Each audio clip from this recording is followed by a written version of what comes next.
Greetings, everyone. Well, a little while ago I did a big PS3 game update, and I promised you a closer look at one of the selections from that, specifically the Zone of the Enders HD collection. Wow, it reflects everything. It's hard to get a good angle on it. The limited edition that I picked up a little while ago, around Boxing Day, I think. Yeah, it is gorgeous. But the question is it worth picking up the limited edition, or should you just get the slightly cheaper regular edition? At the time of this video, the regular edition goes for, I think, $40, and the limited edition goes for between $60 and $65, depending where you find it. So what's in it? Is it worth it? Let's find out. Let's take a closer look at the Zone of the Enders limited edition HD collection today on the Multimedia Chronicles.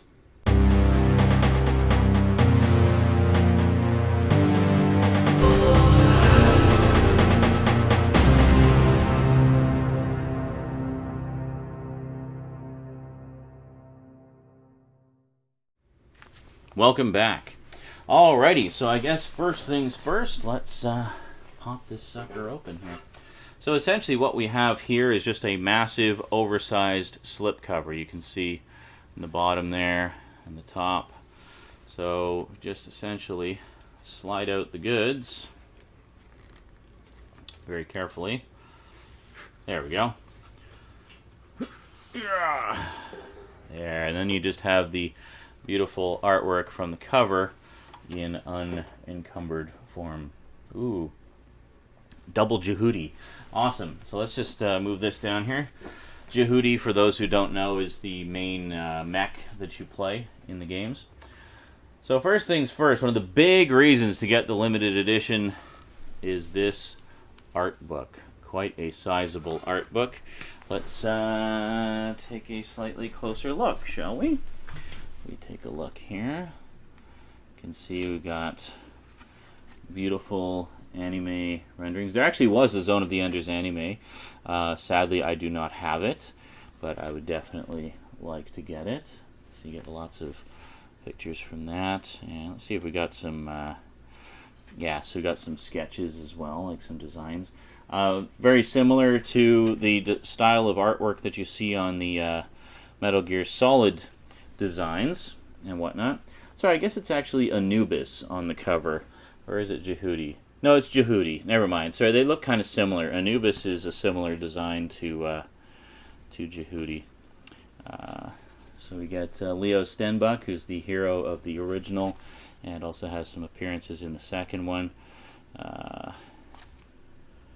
Just carry on here. Nice dramatic moment there. Very cool.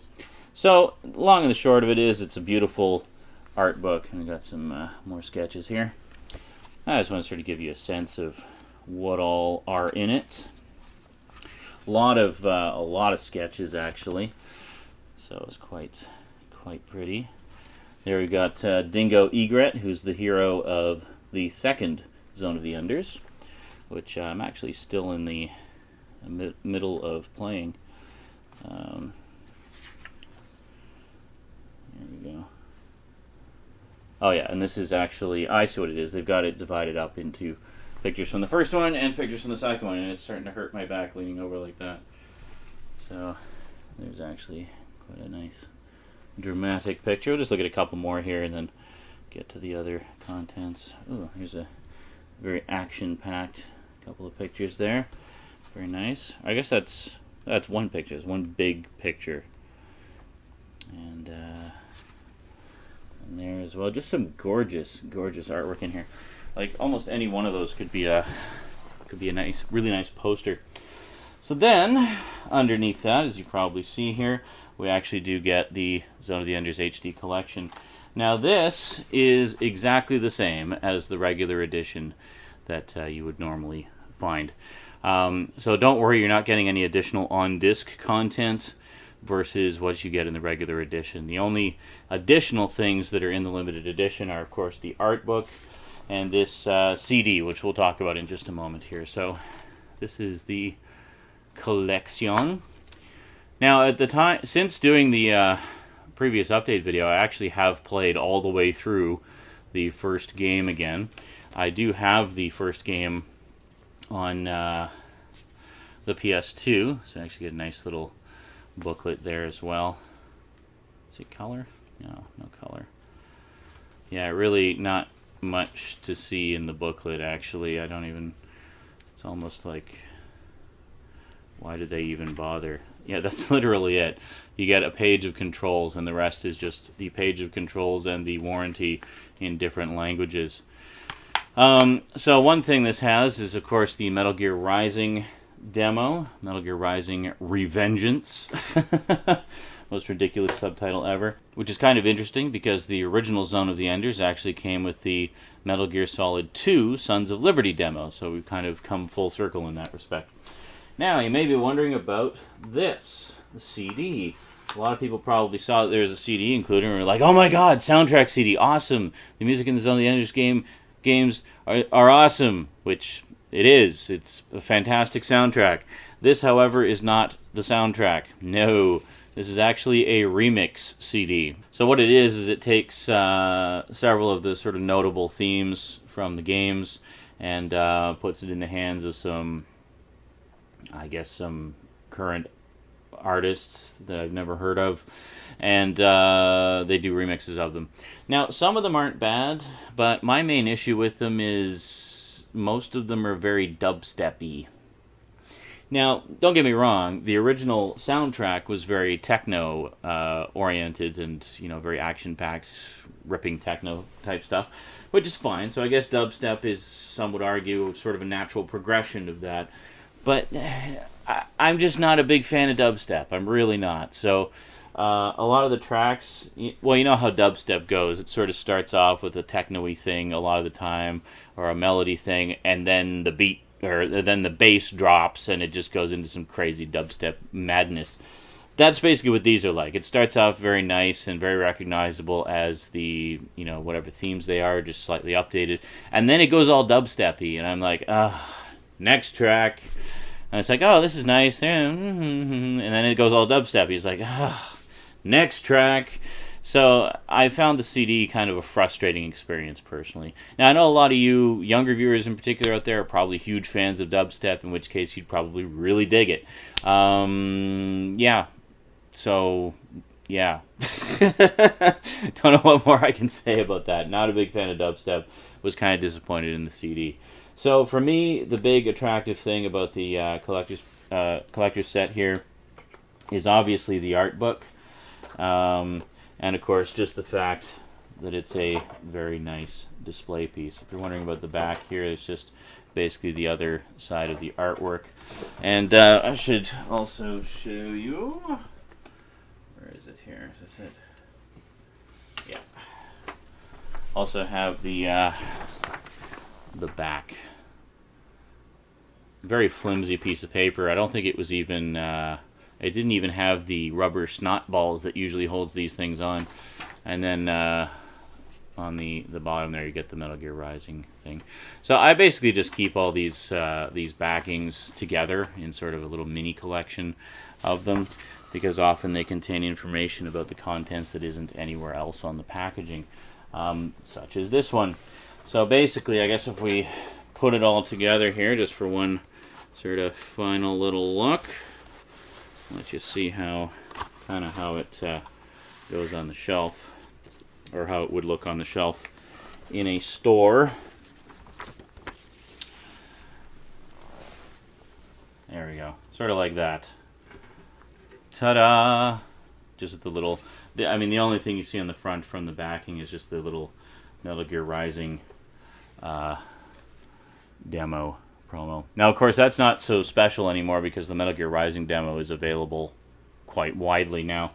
But and then on the back, like that, and it just all falls off. Lame. Anyway, just put that there, I guess. And there you go. So that is Zone of the Enders, the HD Collection, Limited Edition. As far as the remastering goes, it's a bit of a mixed bag. Now, a lot of it uses a lot of pre-rendered cinematics. The first one used 3D characters, like 3D CG characters, for the cinematics, and honestly, they didn't look very good even at the time. I didn't think they looked very good. Um, and they were all done in standard definition. So essentially, the pre-rendered cinematic sequences are just up converted. Um, but all the game sequences, all the real-time sequences that are within those cinematics, because it would often cut back and forth between game sequences would be the exterior, and then if you're in the cockpit and the characters are talking to each other, whatever, it would be pre-rendered. Or if you got like the view from the cockpit where you see like the computer controls in front of you, that would be real time generated as well. All the real time generated stuff and all the game footage stuff, that's all been converted to high definition, so it's full high definition. Whereas all the cinematics are up converted standard def. Now, Zone of the Enders 2 appears to have been given a lot more tender loving care. If the cinematics in that are up converts, they're pretty damn good ones because they look really crisp and clean. In particular, the sort of extended trailer opening cinematic for Zone of the Enders 2 has been fully redone in high def, and it looks fantastic. Really good. I think if I recall, it's been a little while since I played it now, but the cinematics in the second one looked a little bit softer by comparison, but definitely looked far better than how the ones from the first game fared in terms of the quality of the up conversion. But I'm pretty sure that the second one has actually had everything rescanned in high def and such. The games themselves look really good. There's a lot of detail to be found there, and I think they actually added more detail to the background so you can actually see a little farther into the distance and stuff like that, and see more, the ruined cities and whatnot in the background and stuff like that. It's just a lot crisper and cleaner, and just way more beautifuler. So if you're a fan of Hideo Kojima's games and have never checked this out, this is a great opportunity to do so. They're a lot of fun. High-speed mech action, just like the kind you see in shows like Gundam and whatnot. Just that classic anime style of mech action that a lot of mech-based games really don't have. I mean, more often than not, you have sort of the Mech Warrior style, where it's more kind of big, cumbersome, lumbering mechs with heavy firepower. Well, this is more the anime style, where you have the high-speed, graceful, highly maneuverable, turn-on-a-dime kind of mechs, basically. I mean, the subtitle for it was high-speed mech action, or high-speed robot action, I think is what it was. Whereas with Metal Gear Solid, it was tactical espionage action, I think it was, something like that. So, yeah, definitely a lot of fun. And as with most Hideo Kojima stuff, it's got a pretty solid story. Honestly, I didn't find the story in the first game anywhere near as gripping as I found, of course, the Metal Gear Solid games. The second one, however, it is worth it to play the first one just to get to the second one, essentially. The first one is worth it just for the fun of the combat and whatnot. The story is definitely so-so, and personally, I found the main character really irritating. I just wanted to slap the shit out of him.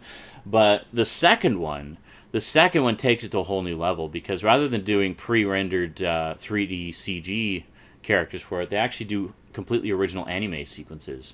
So that puts it much more in tone, I think, with the anime series that was done.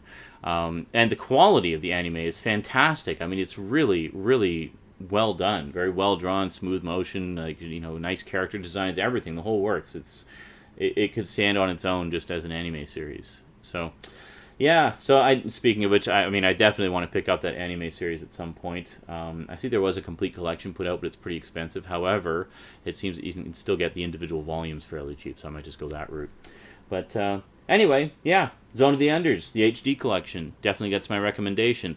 It's entirely up to you to decide whether or not the limited edition is worth it to you. Really, the only difference is you get the art book and the CD. And that's it. Which is, I guess, why, as far as collector's editions goes, it's not as expensive as some other collector's editions out there. Like, I know some of the ones where you get like a statue or something with it, they can go for upwards of $100. Or if they have more packing goodies, they can go upwards of $100. This one, as I say, retails for around 60 to 65, which is pretty low for a collector's edition these days. I mean, that's about the price of a regular game. Like a regular new release game in most cases. And then you get, you get 2 games in this. The first game is pretty short. You could definitely blow through it in a couple of sittings if you had a few hours to kill. The second game is much longer and much more complex and has way more story to it. As I say, I'm still in the middle of playing it and enjoying it immensely. Alrighty, that is it from me to you for now. Hope you enjoyed this closer look at the Zone of the Enders Collector's Edition, and we'll see you next time. So until then, thanks for watching, and sayonara.